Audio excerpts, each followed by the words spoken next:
It happens in the middle of a perfectly normal day. You're in the shower or driving, and then, without warning, it comes back. That moment from 6 years ago when you waved at someone who wasn't waving at you. Or the time you called your teacher mom in front of the entire class.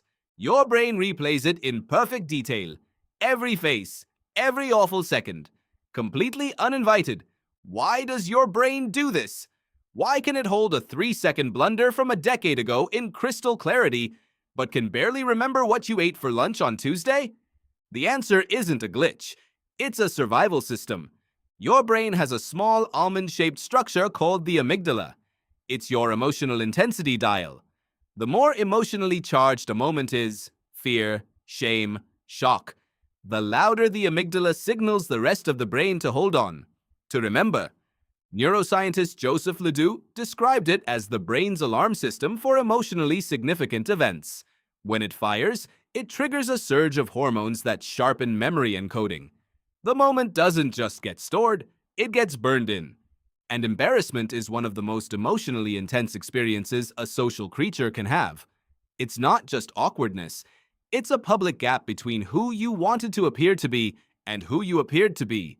Witnessed, exposed, irreversible. For your ancestors, that gap could cost you your place in the group. And in a world of 50 people where belonging meant survival, your brain treated it like a life or death event. Because it was. But here's the part most people miss.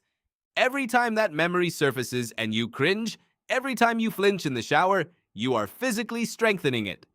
This is called reconsolidation. When a memory is retrieved, it briefly becomes unstable. It can be weakened or reinforced. And when you revisit an embarrassing memory with full shame attached, you reconsolidate it with that shame. You renew the lease. The discomfort is the ink. The memories that feel most inescapable are usually the ones you've revisited most often. But the same process that deepens a memory can loosen one. When you retrieve a memory in a calm, curious state, when you observe it instead of inhabiting it, the brain refiles it with less emotional charge.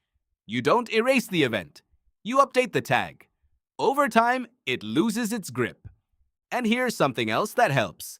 The people who witnessed your most unbearable moments almost certainly forgot them within minutes. Psychologists Thomas Gilovich and Victoria Medvec called this the spotlight effect. In studies at Cornell University, people dramatically overestimated how much others noticed their mistakes. The stranger who saw you trip on the escalator was already on a different floor, thinking about their own life, already gone. You are the only one who kept the recording. Your brain doesn't know you live in a city of millions. It's running software built for a village of 50 where everyone remembered everything and reputation was everything. The embarrassment you feel is ancient. The memory system storing it is ancient. Knowing that changes something. The next time a memory surfaces, uninvited, absurd, from a Tuesday in 2017, you can look at it differently.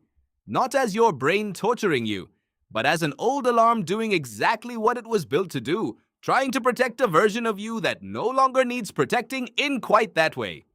Watch it without flinching. Let it finish its loop without adding fresh shame as fuel. And slowly, it will arrive quieter, smaller, stripped of its power not because you erased it, but because you finally stopped helping it grow. Your brain was never trying to punish you. It was trying to keep you safe. It just didn't know the danger was already over.